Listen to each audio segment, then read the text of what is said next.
रोकने के लिए मुझे नहीं लगता कि उनका कोई काम आएगा। मूर्ति तो लग कर रहेगी, लगेगी लेकिन मूर्ति बिल्कुल लग कर रहेगी, और ऐसी कोई शक्ति नहीं है जो डॉक्टर अंबेडकर की इस प्रतिमा को वहाँ पे लगने से रोक सके। कितने दिए जाते हैं, सवाल नहीं दिए जाते। अब मनु की, जिस देश में मनु की मूर्ति किसी न्यायालय की प्रतिष्ठा में लगी हुई हो, आप ऐसे देश की जो है वो मानसिक सोच के बारे में सोच सकते हैं कि वहाँ की मानसिक स्थिति क्या होगी। वो परिवर्तन समाज में आपको कहीं ना कहीं नजर आ रहा होता है। आज भी देश भर में वही किस्से आपको नजर आएंगे, वही जो है वो घोड़ी चढ़ने पे रोकने की प्रथाएं, वही मूंछ रखने पे मारपीट, वही जो है वो जातिगत द्वेष, वही जातिगत गाली गलौज।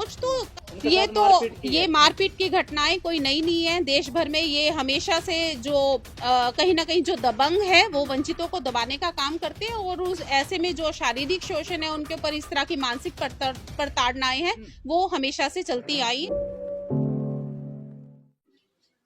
देखिए, देश के जो मौजूदा हालात हैं, उन हालात में शायद कुछ लोगों को सबसे बड़ा डर डॉक्टर अंबेडकर से है। डॉक्टर अंबेडकर की आइडियोलॉजी से, डॉक्टर अंबेडकर के स्वरूपों से, उनकी प्रतिमाओं से, उनकी मूर्तियों से। क्योंकि जब बहुजन समाज डॉक्टर अंबेडकर को देखता है, किसी भी उनके विचार को सुनता है, तो एक अलग तरह का जोश उसके विचारों में कहीं ना कहीं आता है। उसके विचारों को परिवर्तित करता है, उसकी जीवन शैली को परिवर्तित करता है, उनको सोचने के लिए मजबूर करता है कि जिन डॉक्टर अंबेडकर ने अपना पूरा जीवन समर्पित कर दिया शोषितों, वंचितों, महिलाओं को उनके विभिन्न जो अधिकार है उन्हें दिलाने में, तो उन्हें क्यों ना उन्हीं की शिक्षाओं पे चलना चाहिए। तो मुझे लगता है ये जो डर है वो डर कहीं ना कहीं इस सब विद्रोह का एक कारण है। क्योंकि वो जो प्रभुत्व वाला, मूर्ति से इतने डरते हैं वो बिल्कुल बेहद डरते हैं बाबा साहब की मूर्ति से।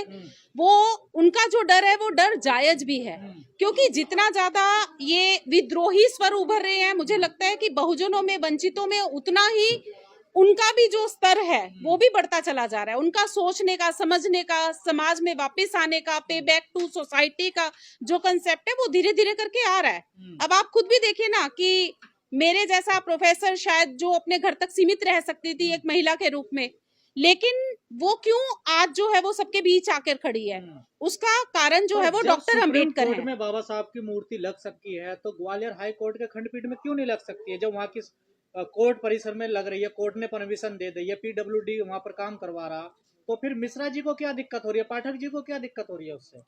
देखिए, जितना कम किया जा सके, ऐसे तो देश भर में लाखों करोड़ों संस्थाएं हैं जो SC ST ऑर्गेनाइजेशंस के भले के लिए जिनका कहीं ना कहीं उनका विकास हुआ है, या आप कहिए कि वो बनी है इस काम के लिए।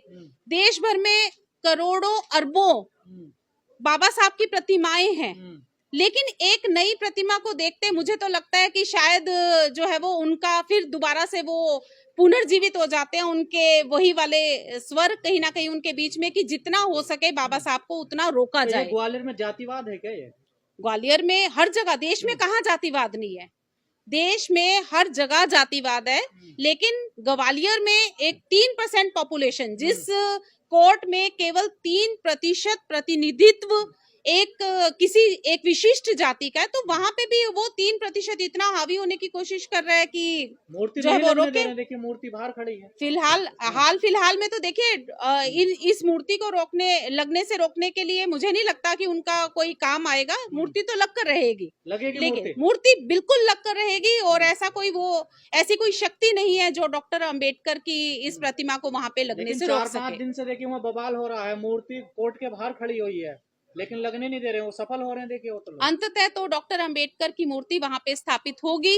उनका ठीक है, उनका जो है वो पूरे देश भर की जो फ्रस्ट्रेशन है, पूरे देश में जो चल रहा है, वो उसका प्रतिनिधित्व कर रहे हैं, उस विचार का, और अपनी जो है वो फ्रस्ट्रेशन वहां पे विद्रोह की सोच है आज भी इन लोगों की। क्यों नहीं है सामंतवादी सोच? आजादी के 75 वर्षों में कहाँ आपको ऐसा कहीं एक दिन भी ऐसा प्रतीत हुआ कि सामंतवादी सोच ने इस देश का कहीं पिंड छोड़ दिया हो? वही सोच जो है वो देश भर में प्रसारित है, और जहां कहीं भी वंचितों को, महिलाओं को दबाने की कोशिश की जा सकती है, कोशिश करता है ये समाज। बाबा साहब तो सबके है ना, देखिए कानून मंत्री रहे हैं, अगर इतनी ही बात के रचयिता है, तो कोर्ट में ही तो उनके देखे लग रहे। अगर इतना बात देश मानने लगे तो फिर ये विरोध हो ही क्यों? डॉक्टर अंबेडकर ने तो सबके लिए काम किया। डॉक्टर अंबेडकर ने किसी एक जाति विशिष्ट के लिए काम नहीं किया।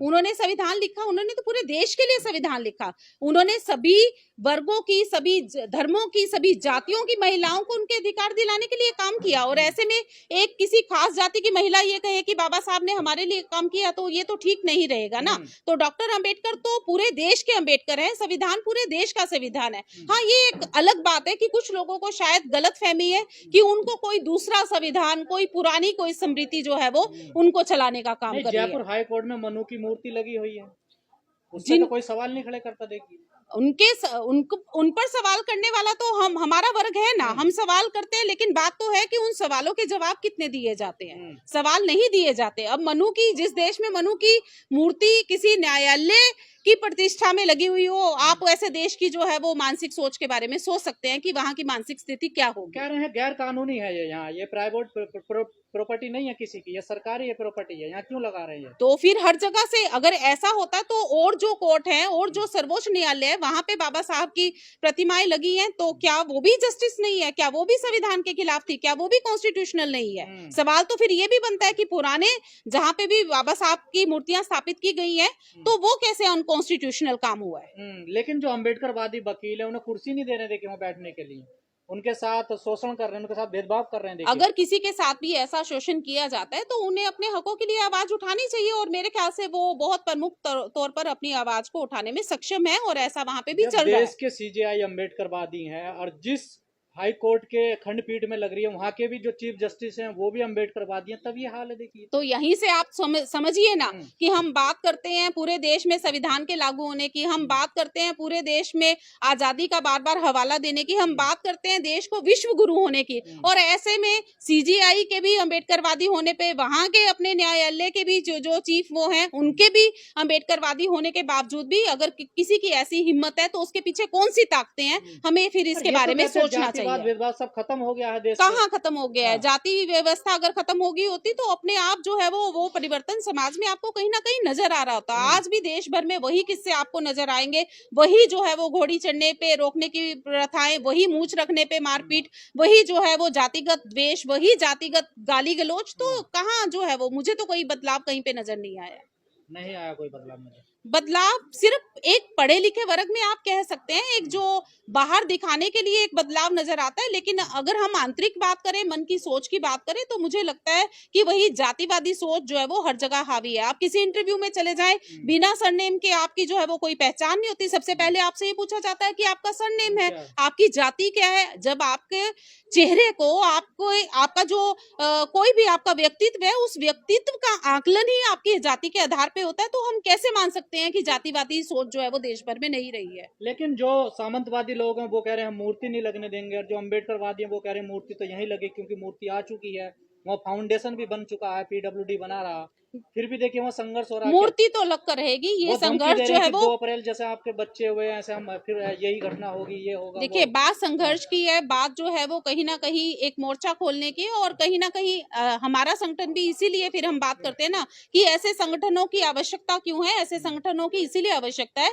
क्योंकि हमारी जो मूल भूख, हमारे जो अधिकार है वो कहीं ना कहीं हम उनसे वंचित है। इस मामले में देश भर के अम्बेडकरवादियों को एकजुट हो जाना चाहिए। बिल्कुल, सारे अम्बेडकरवादी जो है वो इस मैटर पे एकजुट हैं, और यदि आवश्यकता पड़ती है तो हम भी इसके लिए आह्वान कर सकते हैं। अम्बेडकरवादियों पे देखिए उन्होंने ये मारपीट की घटनाएं कोई नई नहीं है। देश भर में ये हमेशा से जो कहीं ना कहीं जो दबंग है वो वंचितों को दबाने का काम करते हैं, और उस ऐसे में जो शारीरिक शोषण है उनके ऊपर इस तरह की मानसिक प्रताड़नाएं हैं वो हमेशा से चलती आई है। यही हमारे इस देश का इतिहास रहा है, और मुझे लगता है वही करने की कोशिश कर रहे हैं। लेकिन मैं अंततः यही कहूंगी कि अम्बेडकरवादी कभी भी इस तरह के उससे दबने नहीं वाले हैं, वो अपने अधिकारों को लेकर रहेंगे, और ये हमारा संवैधानिक अधिकार है। डॉक्टर अम्बेडकर की प्रतिमा लगने से कोई भी हमें नहीं रोक सकता है, और अंततः वहां पे आप देखेगा कि डॉक्टर अम्बेडकर की मूर्ति वहां पे स्थापित होगी। खबरों में बने रहने के लिए फोरम 4 को सब्सक्राइब करें और नोटिफिकेशन पाने के लिए बेल आइकन दबाएं।